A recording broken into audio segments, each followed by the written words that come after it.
Hello, everyone, and welcome to the second Blue Pencil Zoom open mic. And please welcome our host. Here comes the softball, Nathan Hart. Oh, look, here I come. I'm coming on stage. Oh yeah, clap for me. This evening we're doing like a TED Talk night where we all have presentations on various subjects. And my presentation is on a subject that I feel is very important and often overlooked in American society. Let's see here. I'm choosing. Oh, there we go. Click the present button. The startling implications of Over the Hedge, which is a 2006 or 2007 animated film by DreamWorks. Bruce Willis plays a raccoon. I'm trying to put.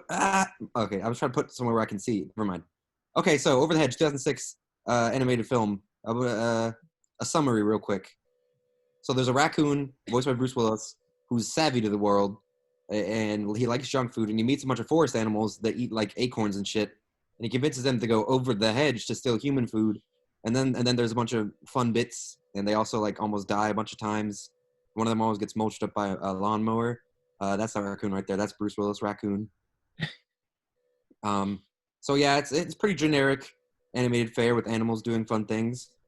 But there's a few startling implications. Number one, all the animals are sentient. There is not a single animal in the movie that is shown to be like not sentient, which is startling because of the moral implications.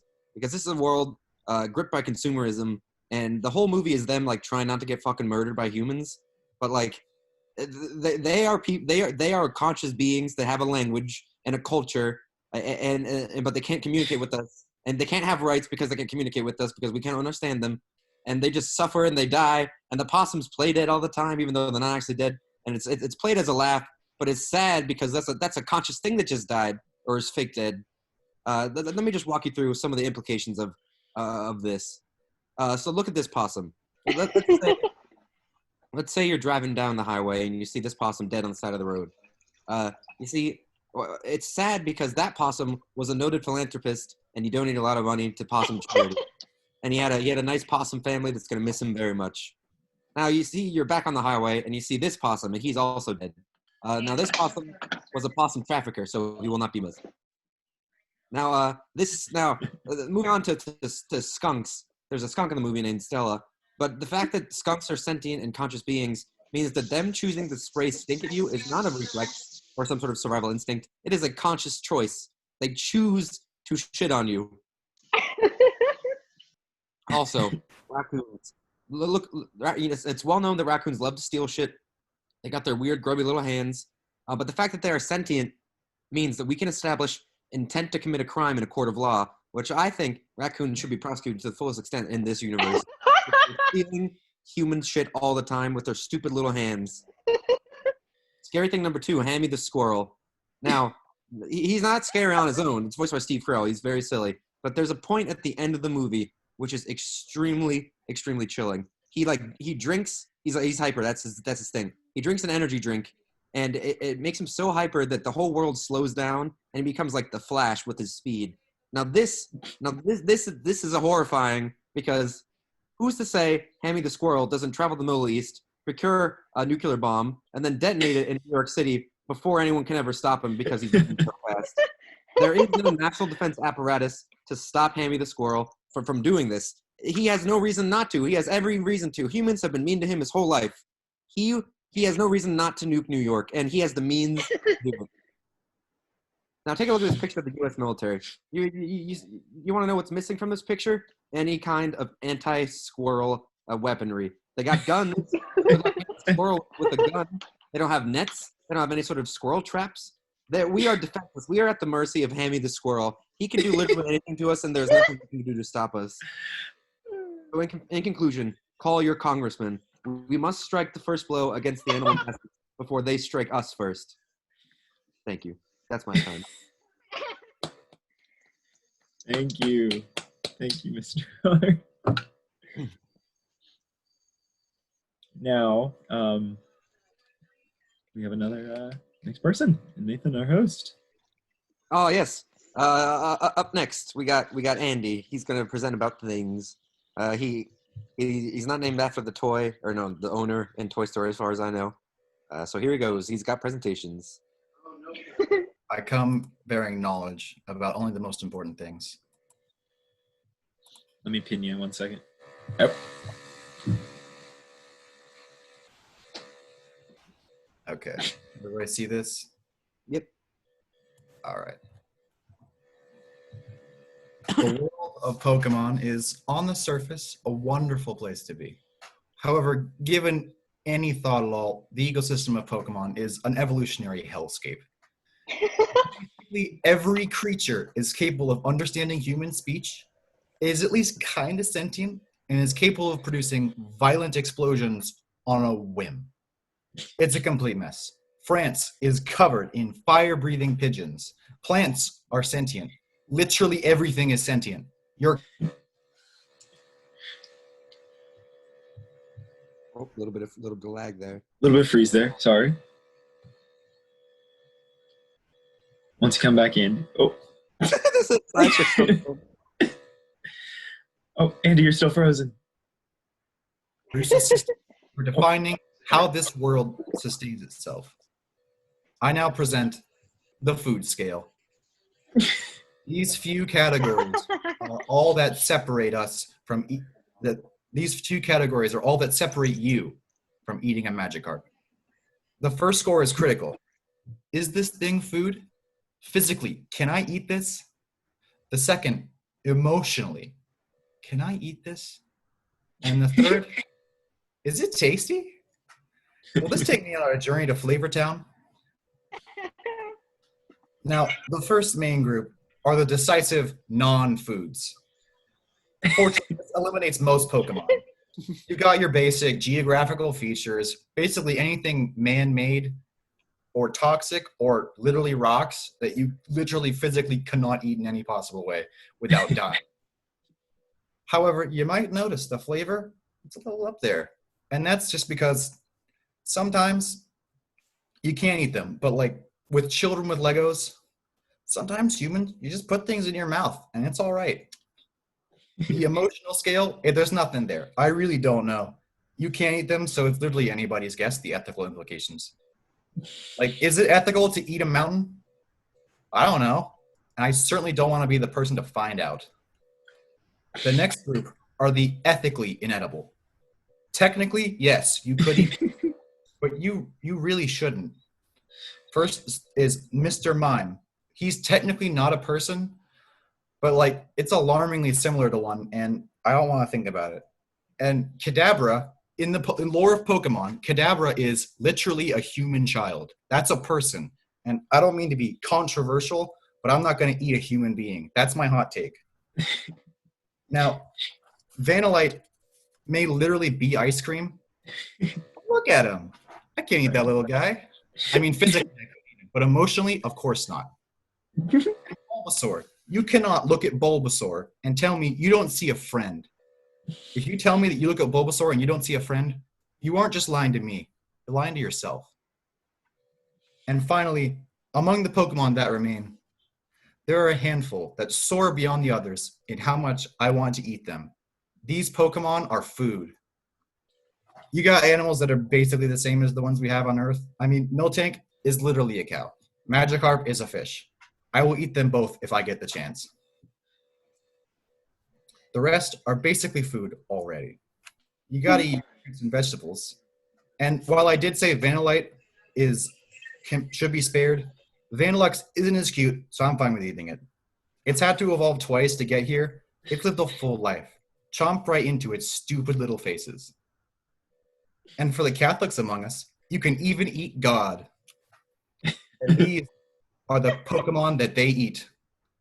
Thank you for your time and consideration. That was wonderful. Thank you very much. Thank you for that. I'm gonna run down to the store and grab up a Miltank for me to eat real quick. Up next, we have the president of Blue Pencil Comedy, the main man himself, in his girlfriend's basement, chained to the floor, Matthew Cannell. Hello, everyone.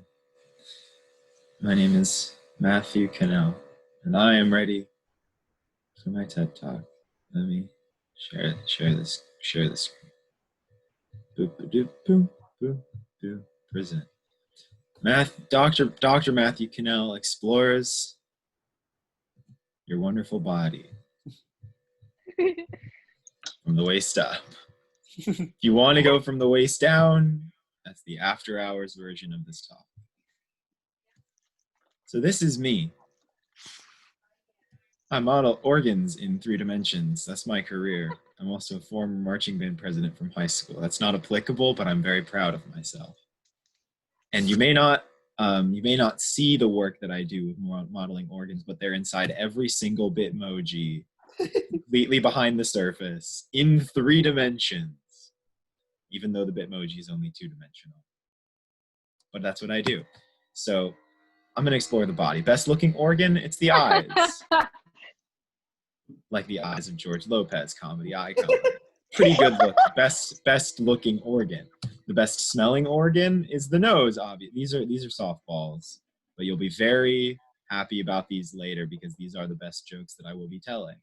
Like nose of, you may recognize, comedy icon George Lopez, looking very different in this picture. Well, okay, move on. This is the shape of your neck. Oh dang, I wrote that very, very small.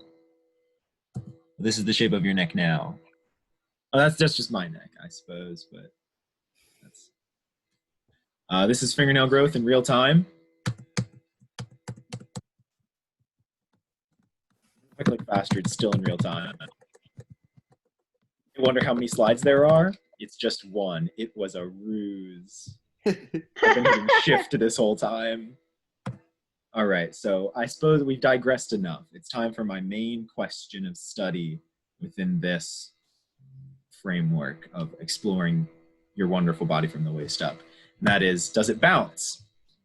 This may be a troubling question to some, but you really ought to see what we're talking about. So, does it bounce?